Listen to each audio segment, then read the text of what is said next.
Hey there, synth drones. Today we're going to be talking about Roland and speculate on its future. Hi, I'm Pure Ambient Drone, aka James Drone.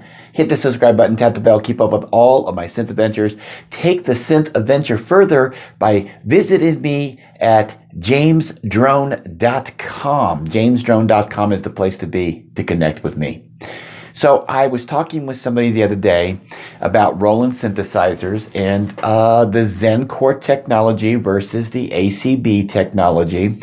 Roland has really knocked it out of the ballpark with the ACB technology, and they took it into a different direction. I'm pointing over here because I have a phantom with the Zen core. And a lot of times people are like, what's better? The Zen core or the ACB technology? And, Roland's answer to that is it's a matter of flavor or your taste, if you will. Now, from what I understand, and I could be totally wrong about this, but I did some research on it. And I also think that Roland's kind of being a little bit quiet about all of this. Well, I shouldn't say quiet, but elusive maybe. But from what I understand is that, so over here we have the Zen core on the Phantom, and what I understand from the Zen core technology, which by the way references the AMD processor Zen, okay, when you hit a series of keys like a chord, the processor, the algorithm, the software, it goes into this mathematical formula of what an analog emulation would sound like for the chord or series of keys as a whole would sound. And it does its best to emulate that. Whereas the ACB technology, the way I understand it, is every single individual key is processed separately. So when you hold down two A's or two C's or a combination of different keys and different notes, every single one of these notes is going to be mathematically calculated to sound like that note individually, okay? Which means it takes more processing power to get the job done. But because it's doing that way, you're going to get a better emulation. My background is in software, and I can understand the software algorithms that they're talking about and why ACB would be a better emulation, in my opinion. And I do think that in many situations, the System 8, well, in all situations, actually, to me, sounds better than the Zen core as a whole and records better. When it translates over to recordings, I think that the ACB sounds better. But all of this doesn't answer the question of where Roland is going next. Now, a lot of you would say, well, they're going to progress with their Zen core technology. They're going to have to do better than Zen core, in my opinion, because there's a lot of die-hard analog enthusiasts out there that really want to see Roland's return to analog. So I'm going to give you my take on it.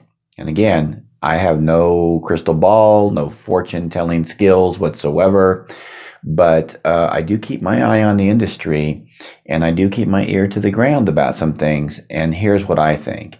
I do believe that Roland is going to continue on with the digital side of synthesis, and they have proven me right in these last several years. With the exception of the SEO2, which was actually done by Studio Logic, and then by the JDXA hybrid synthesizer that they came out with as well. I think that's about it. I think that that is all you're going to see from Roland in the analog world. I think that Roland is going straight digital. They're going to be pushing their cloud. They're going to be pushing their Zen core. And the real question is, will they be pushing their ACB technology any further? I would say that yes, in the boutique line, they probably will. the boutiques the boutique started out as something as a novelty item that Roland wanted to bring to the table, and perhaps they were even thinking it would be something that nobody would really be interested in, and that is exactly why there was a limited edition of them in the beginning. And they sold out of those very quickly. And then they did a reissue of those and sold out of those very quickly. From what I understand, coming out of Roland, they're saying that these boutiques that they're making now won't be limited editions. They'll do normal life product runs. So, in my opinion, and I do have some Roland gear in my studio, the Phantom, the System 8, the System 1M.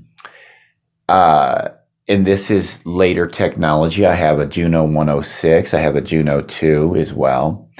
But getting to their digital side of things, they do a really good job making a digital synthesizer.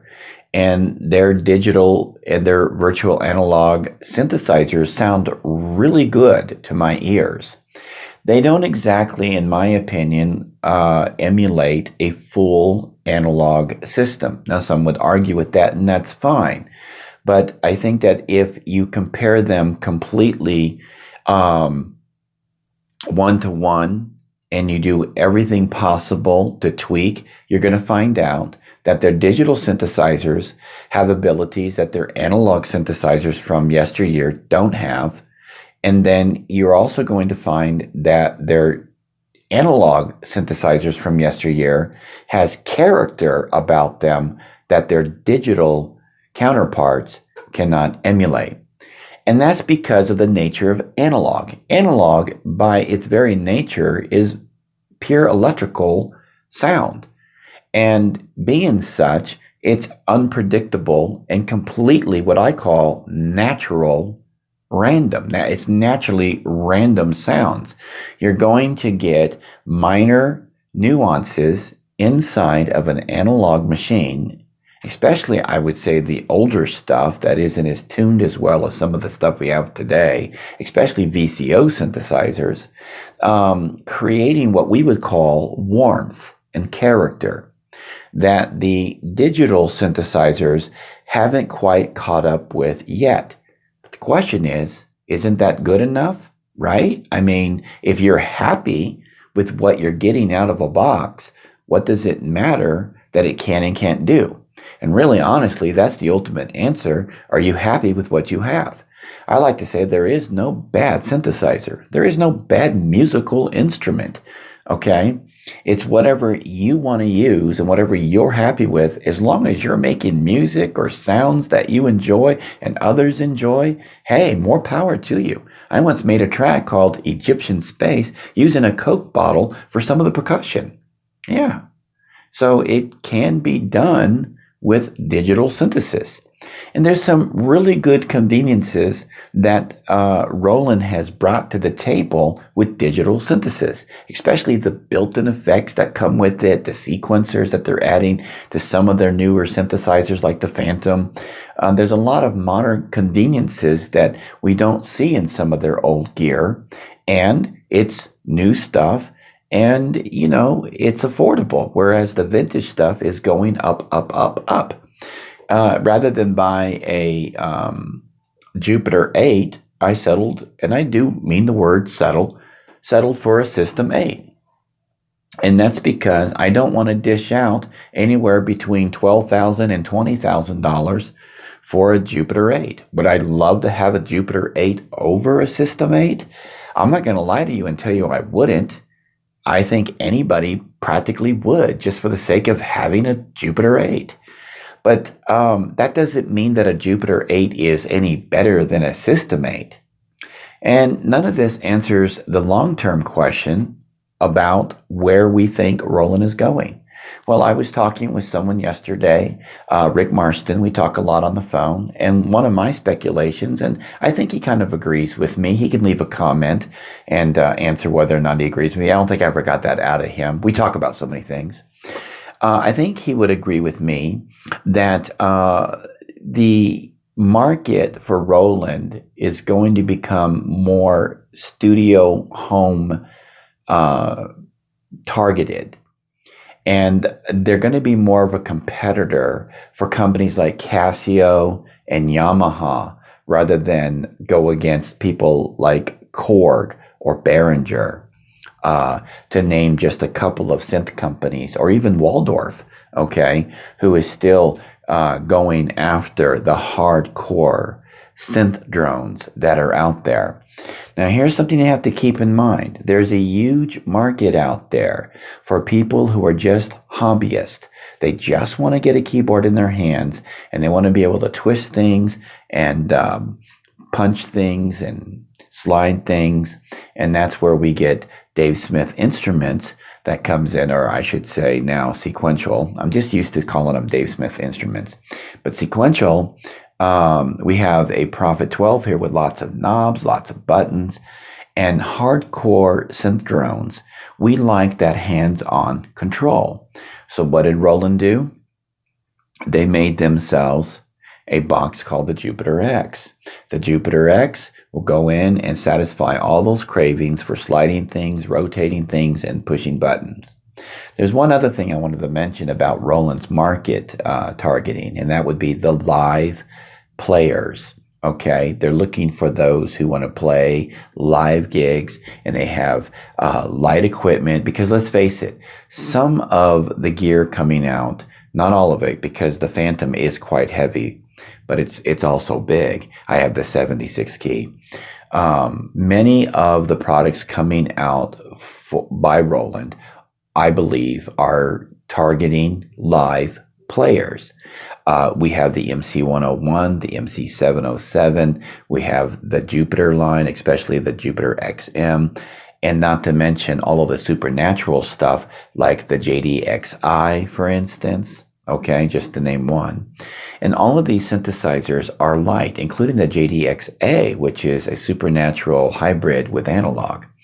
And they're all geared for live playing, quick rendering of tracks with sequencers built into them for the most part, being able to get tracks out really quick and just do jam sessions that are, targeted for live audiences. So coupled with the live jams and the live gigging and the home market, I think that's where Roland is really aiming for. And why am I bringing all of this up? Where do we get anything, or what do we get out of all this discussion? Well, maybe our hopes can be a little bit less expecting, so we can just kind of like tame our hopes down. Because I would be extremely shocked if Roland ever came out with another full-fledged analog polyphonic synthesizer. And the real question is, do they even need to? They're making their money in a market that they're pretty much getting the corner on, okay? And the only way that Behringer, Korg, and Dave Smith are going to be able to compete against that market, if they want to, is to try to get a jump on some of the abilities that Roland is building into their synthesizers, abilities such as on-the-fly sequencing, and of course, thousands and thousands of sounds. I have the Phantom, and I think it can do close to 4,000 sounds in its memory banks, and I think it's almost unlimited how many it can store. I mean, you can sit here and tweak these presets all day long, and you can store them, and I don't think you'd ever run out of room unless you just went absolutely crazy 24 hours a day and purposely tried to do it. Who needs to do that? So there is a direction that Roland is taking. As I spoke in another video, the Dave Smith Instruments Sequential, they're coming out with innovative synthesizers. Polyphonic synthesizers on the market that they have are some of the best polyphonic analog synthesizers I've ever encountered.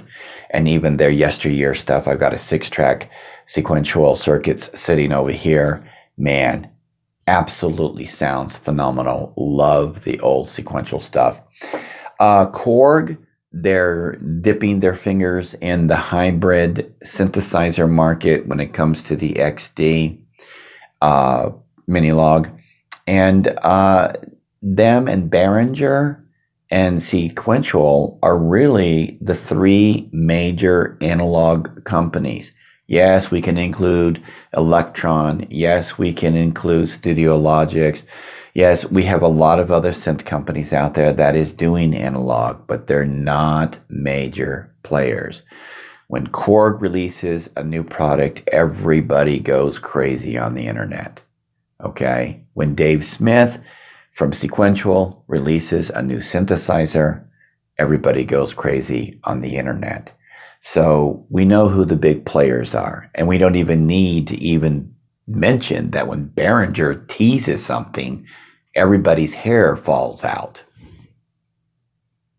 Anyways, I am James Drone, aka Pure Ambient Drone. Hit that subscribe button, tap that bell, give this video a like, and share it with somebody today. And until next time, keep calm and synth on.